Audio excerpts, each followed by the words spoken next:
Welcome to Food Professor Podcast, presented by Caddle, Season 6, Episode 10. I'm Michael LeBlanc. And I'm the food professor, Sylvain Charlebois.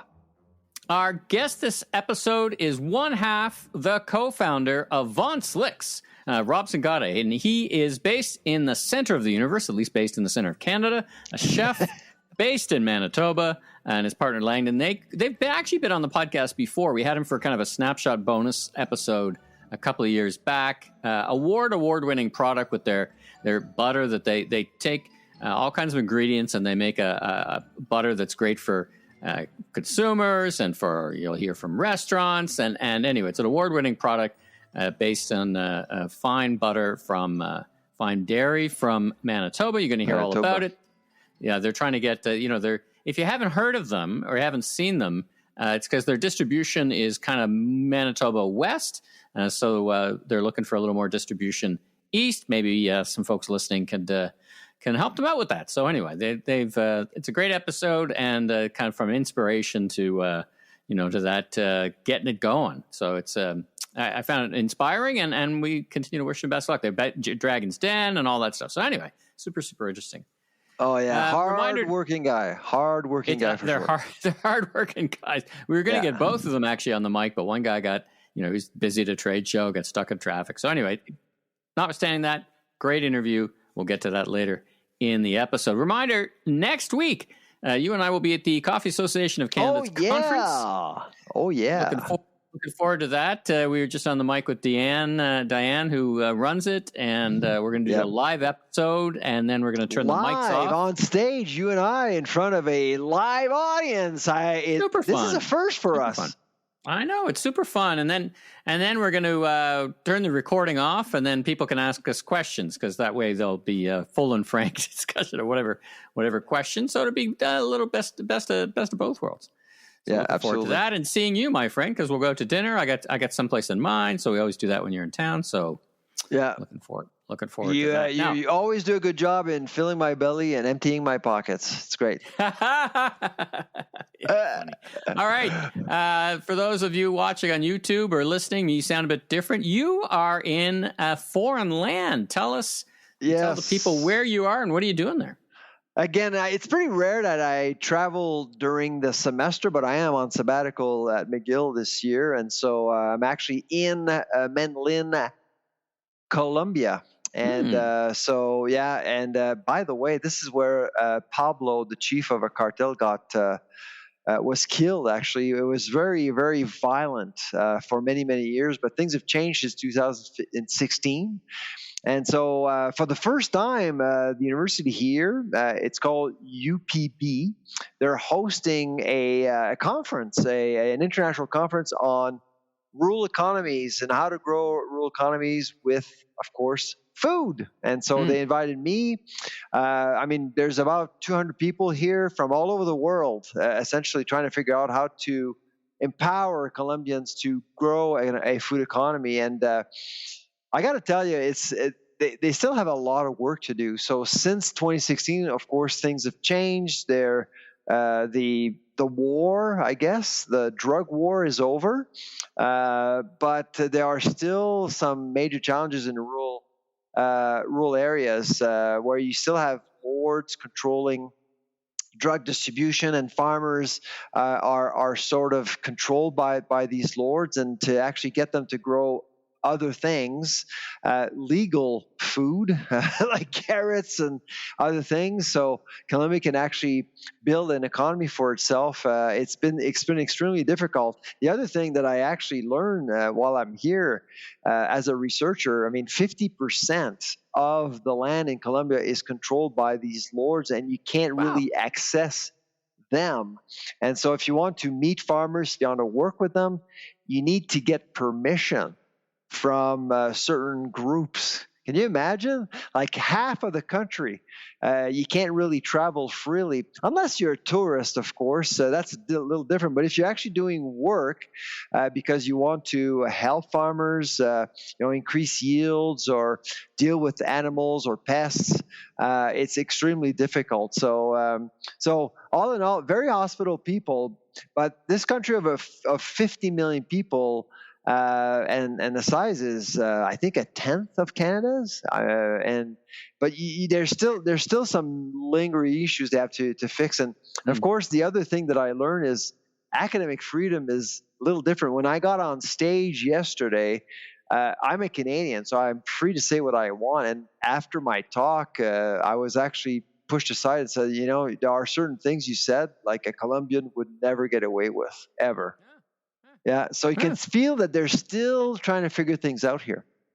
Okay. Now, when I think of Colombia beyond the illegal stuff, I think of coffee, and I think of what kind of what's the legal ag? You mentioned carrots. What's it based on, or what are they thinking it could be? Well, I mean, the coffee and cocoa; those are two major productions. Of course, they're trying to diversify as much as possible.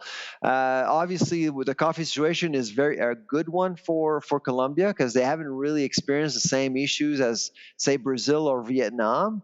There's still a lot of moisture here, and the weather is cooperating. So, and they're getting good money for their coffee. And of course, the coffee is very good. But here's the thing: when you actually get served a coffee, they rarely serve it with anything else. It's just black. And if you ask, well, dairy or sugar or whatever, I put milk. They kind of look at you funny. They say, "What are you doing? Like you're destroying." Mother Nature's art. Why would you ruin a good cup of coffee with? Exactly. Interesting. Whereas in Canada, I mean, I'm thinking about next week with the coffee conference. The number one, the most important sponsor of the coffee conference is the dairy farmers of Canada. Now, when you have a coffee, like when I have an espresso, I don't put any beverage in it. I like it just like that. But when I have a larger coffee, I like. I used to be a big fan. I drink milk in other occasions for sure. Big nice cold glass milk, but I went from soy and now I'm almond milk. I'm an almond milk guy in my coffee. Yeah. What about you? I just use dairy, like regular supply managed dairy, basically.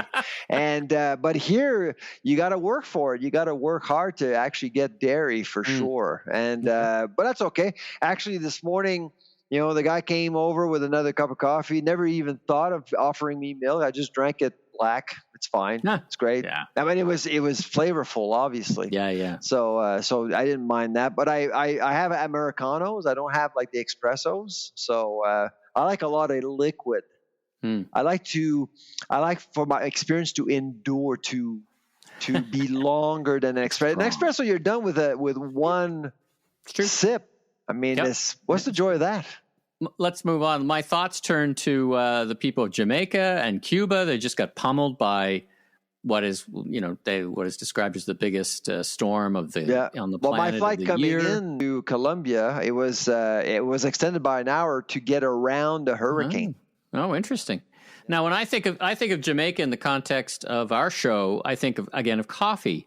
Anything else we buy from Jamaica, and this feels pretty disruptive to some pretty good cups of coffee. Rum, man. Oh, okay. Yes, rum. But no, I absolutely it's a really tough, and of course, I think that the hurricane is going to be hitting the Maritimes for Halloween, actually.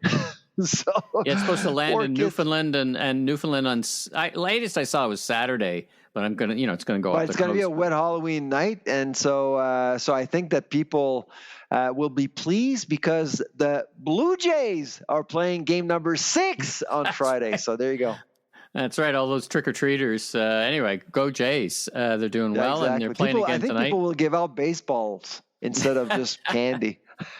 Let's move on to other things in the news. I was reading in the Globe and Mail that the CFIA is doing a blitz on factories that they haven't really certified. Now, you and I talked about this when it came up with the soy milk issue, or was the dairy, the plant-based dairy last year. And you were telling me that there was an agreement, general consensus that low risk plants or low risk facilities could basically self-certify. Is this strategy not worked, and then CFIA is turning around and saying we got to get in these places and we got trouble?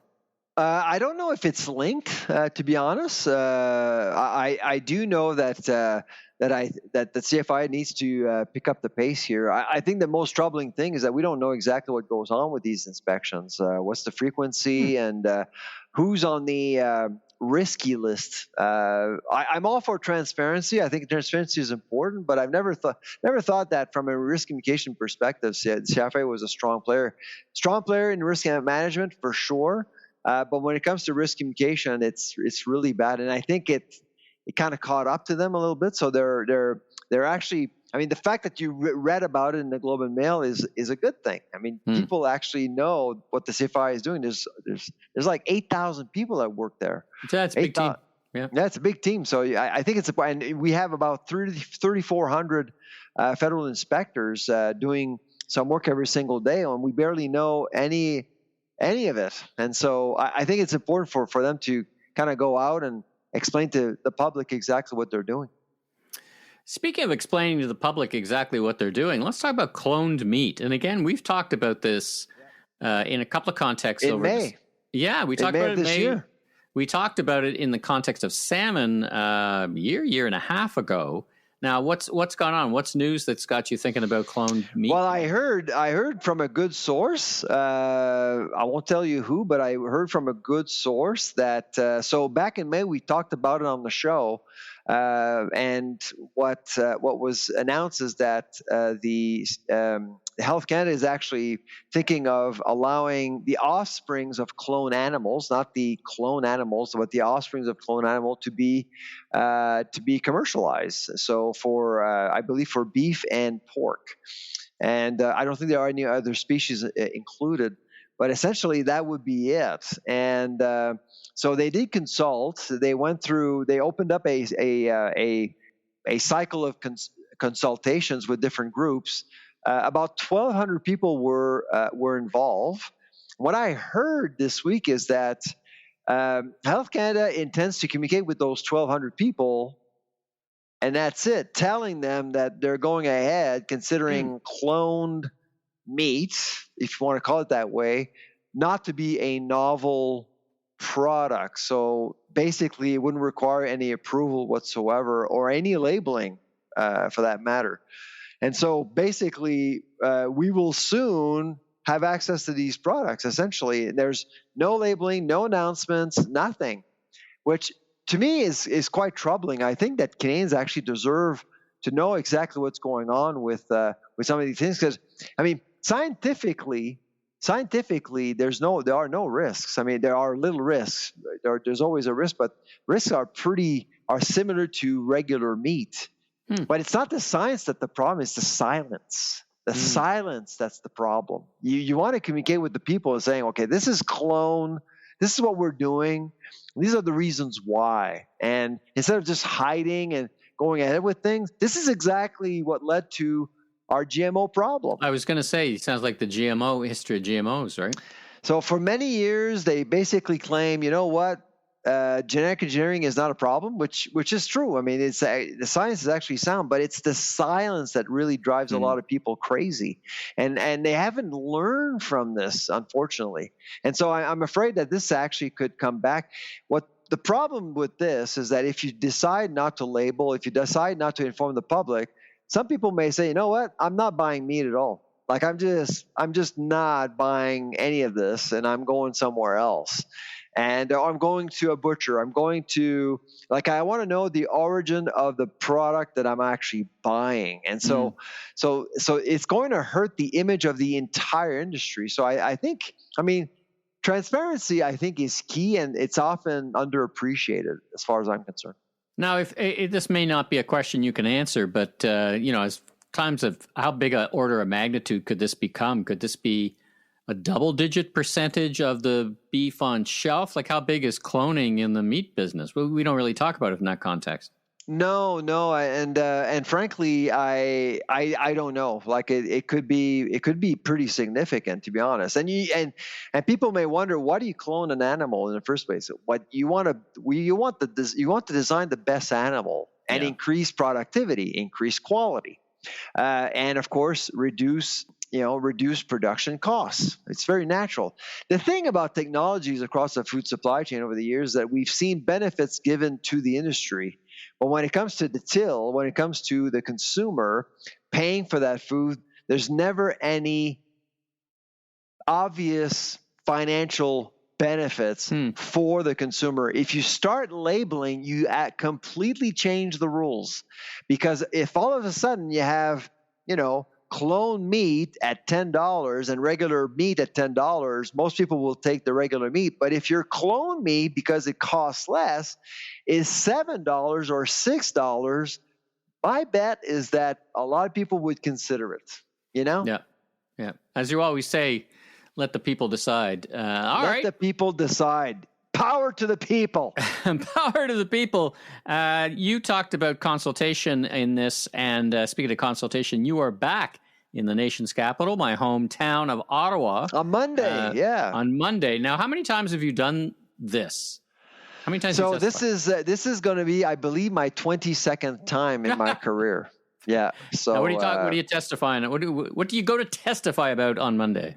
So, well, it's Parliament, so it's code for gong show, because you're used politically, and my guess is that Conservatives actually invite me. Of course, the official invitation comes from the chair of the committee, and all parties agree who gets invited. Okay, so I get invited, and when I sit down and I start getting questions, I have a pretty good idea who invited me. And so the Conservatives will come at me with some questions so I can say things that they want to hear. So notes are taken, and it's it's on record, essentially. But I do expect the Liberals, the NDP, whoever's left, I guess, and the Bloc to ask me questions to favor their agenda. But this is about the code of conduct, frankly. Yeah, it's about the code of conduct, and frankly, I want to go there to sell it, to explain why this is so important. And I'm going to bring some data, some really, really hard data, showing them how dysfunctional relationships between suppliers and grocers are. It's just really not good right now. And it leads to more price volatility, and price volatility is the real enemy, not necessarily food inflation. Now, a question for you. Why are you even doing this? Because the code is passed. It comes into force with the office is already set up in the new year. What's the how do I ask? What's the objective of the testimony, or what's the objective of the inquiry? If this thing is happening anyway, why now? Well, why not 6 months from now? It's led by industry. Okay, so it's coordinated by the government, but it's led by industry. My guess is that they're looking into two things. They want to know how important this is, okay? And two, how critical it is for it to work. And I can bet you a bottom dollar, that they're going to ask me, do I think the code with the current governance structure that we have right now will work? And my answer to you is basically right now is that yes, I think it will work. First of all, it's led by a really competent person in Karen Proud. That's one thing. She's been on both sides. She's got a lot of respect. So that's a good start. Two, it has a lot of support. But the critical part is grocer buy-in. If there's a one outlier not willing to play ball, that's the end of it. But they've all, like the top five have all signed on, though, right? So I'm just, my confusion is maybe in the process is like, why aren't we doing this testimony 8, 9, 10 months from now, like at the end of next year when it's actually going? They've all testified. So Michael Graydon was there, RCC was there. So they've all testified. So I'm the first expert. So I'm always called in to provide them with a balanced, objective view on whatever issue they look at. So I'm going to basically I think they know, because the thing about the Conservatives, which is really interesting, is that I don't think they've actually bought into this, because they think the code of conduct is kind of Marxist. If you know what I mean. Like it's what are you doing? Like you're coordinating, you're playing around with market forces. What are you doing? But I'm very supportive of the code of conduct because of market forces. Sometimes you do have market failures, and you have to address them as a government. So, and frankly, I do think that the government actually did show some leadership with the support, particularly of Quebec and Minister André Lamontagne, who's no longer there. I do think that Quebec really played a key role there to make it happen. All right. Well, look forward to hearing next week. We can talk about it live on the stage, actually, at the conference. It's going to be the day after or 2 days after. Yeah, for sure. Yeah. Now, speaking of Ottawa, and the Bank of Canada made their rate decision today. We're recording this on no surprise. There was no surprise to me. They dropped the rate a little bit, but it does seem to indicate what I'm feeling, like that, Canada's in for some pretty tough years coming up. Like the sales in retail this year have actually been good. In some ways, not that consumers have actually picked up the pace to help out. Yeah. So the signs are not negative, but the longer term signs, medium to longer term one, clearly, I think to me, the bank is looking forward and saying, Stellantis is leaving. We got some trouble in the autos, and is that your interpretation of what the bank led to the bank decision? I think concerns are a little overblown. I'll be honest with you. I'm a little bit more optimistic than headlines we're seeing right now.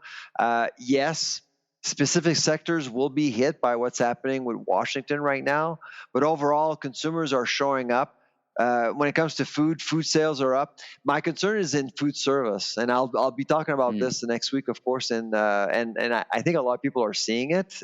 People aren't going out as much; they're more careful with their money. And I've actually, this morning I heard that there were a bunch of cafes closing down in Quebec, and so you can tell that there's a lot of uneasiness. People are just pulling back, and food service is going to be impacted. In fact, actually, we've been modeling.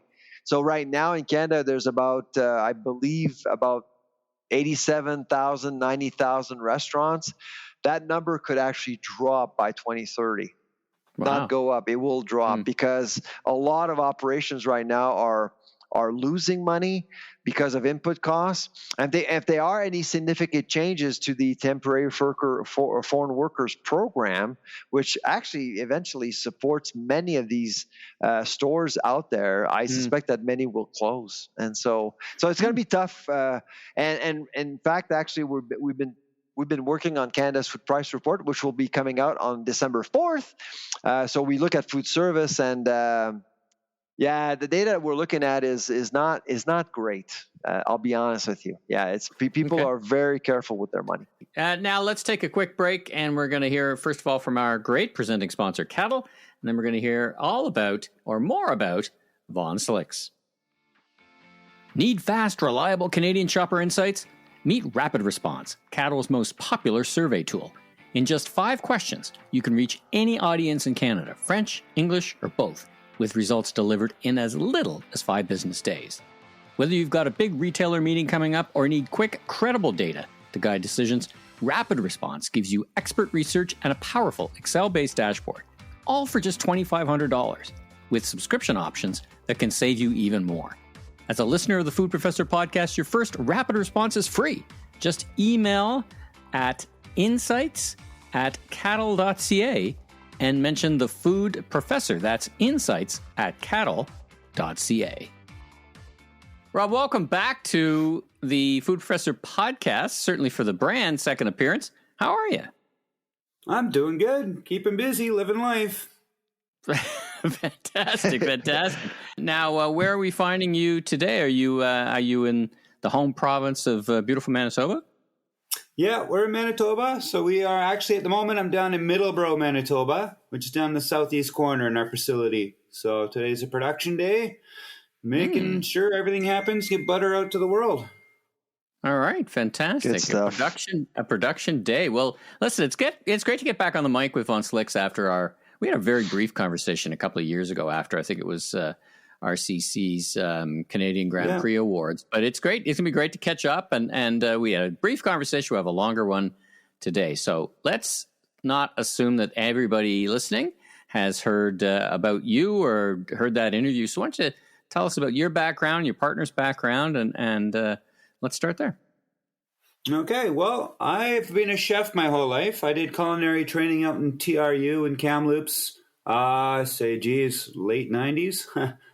And then I became a chef working on the Rocky Mountaineer out of Vancouver, Gold Leaf on the gold domes, on the glass domes there. That was pretty fun. Worked at helicopter skiing resorts, in Whistler. We went to Europe, worked in London for a few years. And then I went to France for a while, working at Michelin star restaurants in Europe for that time. Went there, had a blast, learned a ton about everything, cooking, discipline, life. And then I came back to Canada and started working in Whistler, became a personal chef in Vancouver and Whistler. And then I moved up to the Okanagan, which is my stomping grounds growing up. So I went back to Salmon Arm, opened a little restaurant there called Shuswap Chefs. And I ran that for about 10 years. Had a blast doing that. And then I met a woman, had a kid. Life changed more than I thought it would, of course. And she wanted to move out to the family farm in Sprague, Manitoba. So, like the guy I am, I just always just go for it. So said, yeah, let's give her a whirl. So we packed up everything, moved to Sprague, Manitoba. And then I started working at a local resort here, a Buffalo Point Resort. And that's where I met my business partner, Landon Craker. Landon Craker was running the front end of the restaurant, and I was running the back end, doing all the food. And we hit it off really well. And he has a marketing background. So with the two of us coming together, works really well for the business. We actually he walked by the office one day, asked if I had a business plan. And I said, yeah, I wanted to try doing compound butters. He had no idea what I was talking about. So I made him a batch. Wait. He loved it. He saw the potential. So away we went. Hold on a bit. Did he routinely walk by your office and say, do you have a business plan? Like, were you guys chatting about, I want to do something? We were actually working on all kinds of things. We were working on an app at one point, and we were doing something else at one point. And then he was just bored and asked if I had something else. And I think his buddy was asking, Rob, do you actually have a plan with which we can actually make money? I think that was the question. That's the thing, yes. And we're still working on that. Yeah, exactly. We're having fun anyway. Well, tell us more about your product. Like for those who are not familiar with compound butter, what is it now? Could you explain that to us? Yeah, essentially it's a flavored butter. So we have 8 flavors now. So we have a garlic, a roasted red pepper, we have mushroom duxelle, we have sweet ones like salted caramel to wild blueberry. What it is just you roast down a flavor base and you actually add it into the butter. You emulsify it right in. In the restaurant format, you actually roll it into saran wrap logs, and we slice coins of that in the restaurants, and we put on top of your steak to make it taste amazing. We start your pastas with it, put on your side veg, put on your potatoes. We do all kinds of things with it in the restaurants. Just the regular public has no idea that we actually do it. So I just thought I'd like to bring this out to the real world. So I kept the same format to make you feel like you're in a restaurant. Ours actually come in a push tube. So it's a cardboard tube with a wax lining. You push it up from the bottom. You slice a coin, and you put it right on top of your meat, your veggie, your potato. You melt it in your frying pan to cook in it. You make everything taste amazing. It's a super easy way to cook just like a chef at home.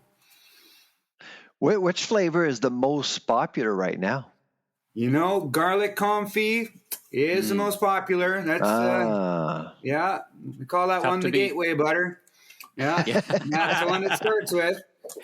Once they trust us there, then they get into the harder flavors after that. Now you've won many awards over the years. Congratulations on that. How you've been able to scale up your business to basically allow your product to be known, to be distributed really vastly. How did that happen? You know, we had to jump on to the network of distributors. It took a long time to get a distributor, but we now work with one out in the Western Canada. And then they take it we actually palletize it all in our warehouse, and we ship it on trucks. And then it all goes down to a warehouse way down in Surrey, BC, from Manitoba here, ships way out. And then it sits there, and then they pick that into their orders. It goes all the way back across Western Canada. So we now distribute from Thunder Bay, Ontario to Vancouver Island, all the way up to the Yukon.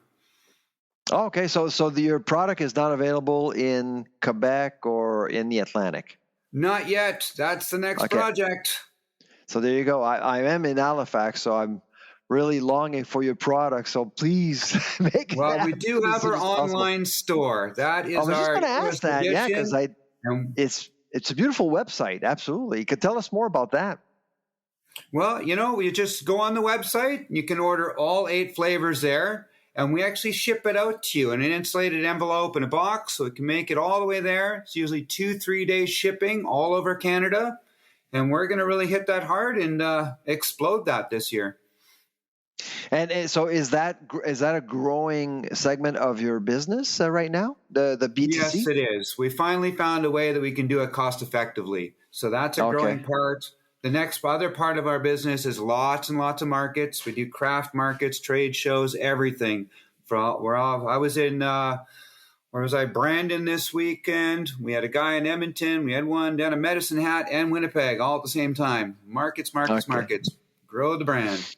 Before I throw it back to Michael, I just want to ask, perhaps your listeners don't know why Von Slicks, like why the name? How did you come up with the name? Well, it was actually going to be called churn finishing butter when we first started. A lawyer got back to us, said we couldn't trademark that name. So I was holding a blank tube, and I was just like, it's just such a slick idea. And then out of nowhere, Landon had a business back in high school doing web pages, and his company name was called Von Slicks. So we just thought that would be really cool. We stole the name, and we put it on the tube, and away we went. And it's just been great. Works well for everything we're doing.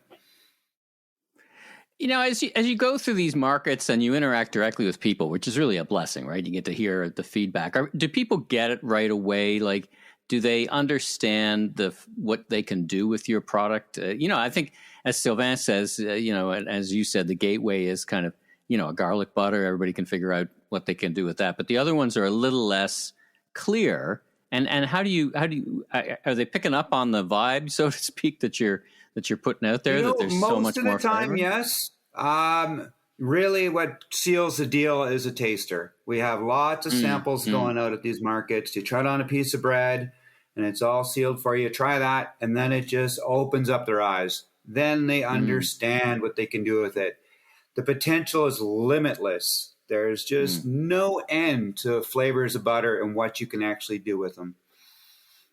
So we're touching on the marketing of the brand. I mean, as Sylvain says, and as everyone, I mean, it's award-winning brand, it's award-winning marketing. I mean, the packaging's fantastic. It's funny that the name doesn't convey the product, which is these days can be kind of, liquid death is a great water, right? So it doesn't need to be 1 + 1 = 2. But let's talk about the marketing of the brand. So it's one thing to have a lot of people taste it, but that's not really scalable.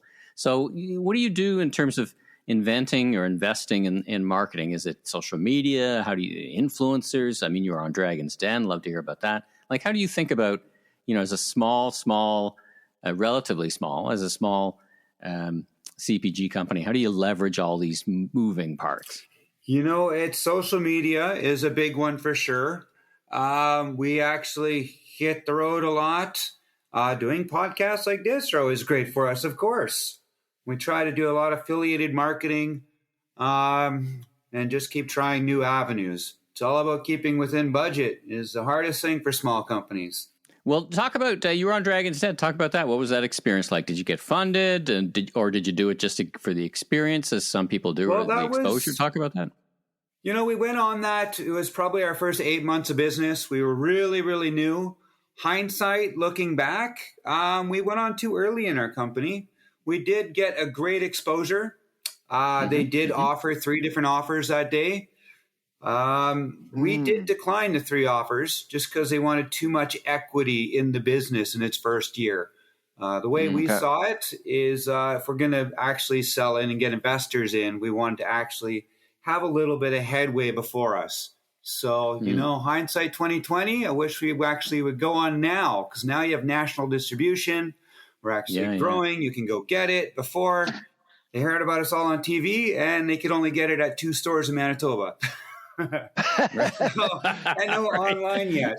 So, you live and learn. We were excited. We went on. It was a ton of fun. They were great to us. Yeah. It was just not the right time for a small business to do that. And that's what I'll always tell small businesses. Really think about your timing when you do a big national thing like that. It was a while ago. That's great advice, but it's hard to resist an opportunity like that, right? You just start up a business. We were so excited. You're all starstruck and you want to go do it all. Sure. It was amazing. We did really well. It was just the offers we got just weren't going to match our ambition at the time. Mm-hmm. Yeah. Now, last question for me. You're a proud Manitoba brand, and in conversation, I'm always curious. Sylvain and I talk about this on the podcast a lot. In your conversations with grocers, distributors, customers, have you noticed a difference from when you started to today, one degree or another? Are people paying more attention to where the products are made? The fact you're Canadian, is that a tailwind for you? Is it net neutral? Even in the conversations with getting listed and your distributors, talk about that. What's your observation there? People are really into finding out if we're local. They really want to know where the butter comes from. So, that all comes from right here in Manitoba. It's local as can be. It really has helped a lot of small brands for sure. I was just talking to Sobeys the other day, and it keeps going. They thought it might be a trend that was just going to, the bubble would burst and go back to normal. But it just keeps going. It keeps helping all of our small brands. It's really hard to get noticed in a big grocery store. You got to think there's hundreds of thousands of products in there. And the nice thing about the stores now, they're showcasing us. They have little places, little tabs on everything saying Canadian brand. It really helps at the end of the day for everybody. But butter is a category that is pretty much Canadian across the board. So to stand out is actually quite challenging for sure in a grocery store environment. You need to innovate. You need to think differently. You need to be different. Tell us more about the innovative process at your company. Like, how do you come up with these flavors? How do you come up with new ideas? And do you have anything in a pipeline right now? Well, you just come up with new ideas by tasting things and having fun with it. I've been a chef my whole life, so our core flavors really come from versatility. So our core flavors you can use on basically anything. The last flavor we just put out was a cowboy butter, which is super great. And we actually get a little bit of free advertising from that because it's kind of a big trend on internet and TikTok. So you always kind of watch the trends, see if you can leverage those trends. Oh, a cowboy butter is actually, it's basically a garlic butter with a twist. So you take a garlic butter, we take our base, and then we add to it. We add some really nice smooth Dijon. We add paprika, horseradish, Worcestershire. Oh, wow. And we add a couple other little things to make it ours. And you melt that all over your steak, your chicken, your vegetables. It's just got a lot more zing and flavor, and it's quite amazing butter. Wow. That's great. So what's next for you and the company? Grow, grow, grow. That's the name of the game. Really get this online store going, really hit the ground going, running. We are looking into getting into restaurant format. We do have a new format for that. We pipe it into like sausage sleeves, and you can actually mark every couple centimeters. So you can actually slice off a perfect coin in the restaurant and keep cost control down. And also we're doing slight precise coins into other formats. So a lot of things in the works right now. Let's hope it all works out. So how can we get in touch with you? How can we see all of your products? I know you have a website. What's the website's name? And are you going to be at any shows in the near future? Well, it's vonslicks.ca is our website. And we are at shows right from, say, Winnipeg all the way to Vancouver. You will see us at all the big Christmas shows, all the signature shows. You're going to see me in Vancouver at the Circle Craft. You're going to see us up in Edmonton. I'll be in Moose Jaw of all places next week, to Saskatoon. Man, we put on a lot of miles, but that's how you build. That's the only way to get this going. Well, Rob, thank you so much for joining us on the Food Professor podcast. It's been great. Hopefully, I'll be able to meet you in person one day for sure. Yeah, for sure. I did see you at the CL there. I didn't come up and say hi. You look pretty busy. Yeah, we were in that aquarium there, so we're the official podcast of Seattle. Hopefully, we'll see you in Montreal next year. Well, that would be nice. Absolutely. You take care, Rob. Right on. Thank you. All right, we're back with a quick wrap. I was noticing in the news. I've been watching the impacts of the U.S. shutdown, and I know, I did a trip to New York last week, smooth flying, no delays. But my friend Steve Dennis in Dallas was telling me Dallas Fort Worth airport's half shut down now. They had to go to emergency. They don't have enough people working. So we're starting to see the impacts. And one of the impacts that caught my attention was I think SNAP Democrats are seeing more impacts than Republicans, but anyways, that's another story. I guess. Well, I'll show you the sign from Dallas Fort Worth running on half speed. Because I actually rode. That. I mean, I went through Washington, I went through Atlanta, I went through Chicago, no problem, and I actually posted that on X, and you could see like the people saying that's not true. I've been through there, and then you go through their feed, and it's all Democrats. And but so far, I mean, I haven't seen any problems. But obviously, you haven't been to Dallas, then. Well, you haven't been to Dallas. I have not been to Dallas. No, absolutely not. But I've been through. I mean, Atlanta is a pretty huge airport, in Chicago as well, and and it was busy as hell. It was super busy. Like in Washington, I was saying, what the hell is going on with the government shutdown? Aren't people out of work? I know, they're traveling on vacation. That's what I was told.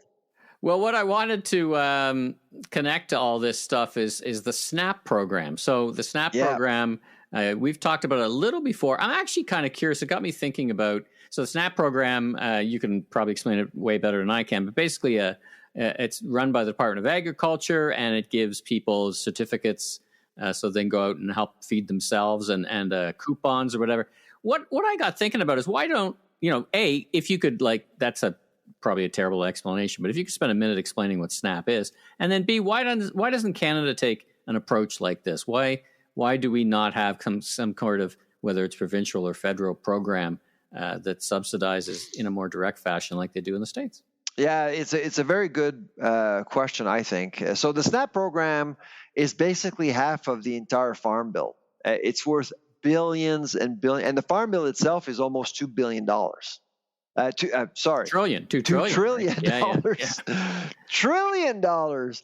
And so SNAP is almost half of it, and it's basically aid for the needy, people who need support to basically survive, essentially. And instead of sending money, they're sending out redeemable stamps to different families across the country, basically only redeemable at grocery stores, essentially. Okay.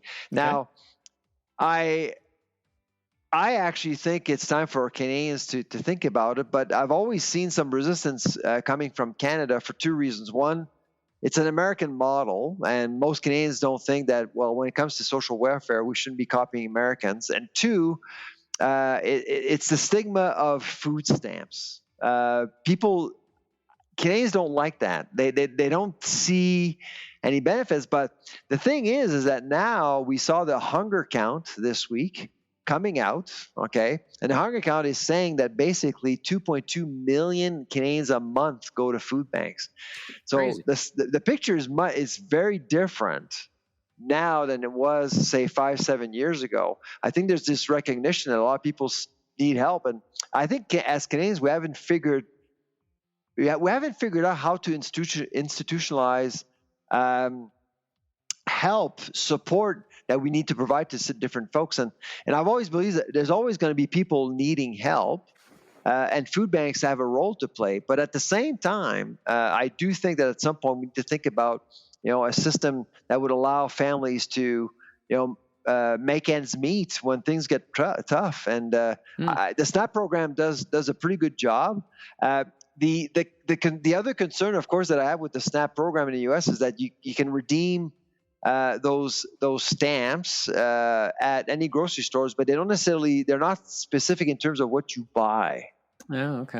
And so that's a debate that we may want to have. Okay, you give money to people, but should they buy soda with it? Healthier food, more healthy food than less healthy food kind of discussion. And RFK Jr. is exactly on that bandwagon. I mean, he's basically on that bandwagon. He thinks that perhaps we should make consumers buy healthier products at the grocery store and be more specific. It's not. You know what? It's an interesting discussion. You talk about social engineering, and you think about the U.S., even the Republicans, as kind of being hands off or not the nanny state. Yet at the one point, now they're kind of taking it a little more seriously that maybe we should, continue a program, but then put some parameters around it so you're not buying Jarritos and, snacks with all the money that you're feeding the kids. Anyway, it's super interesting. But do you think there's a chance? Like, would you, in our lifetimes, these things tend to not move quickly. Do you think this would ever come to Canada? Well, the interesting concept, I think, is that I've always argued that our agricultural policy framework is completely disconnected with what actually happens out there with the consumer. There are two different things. You have on the one side Ag Canada providing CAP, which represents an envelope of several $1 billion every year to support farmers, to support processors.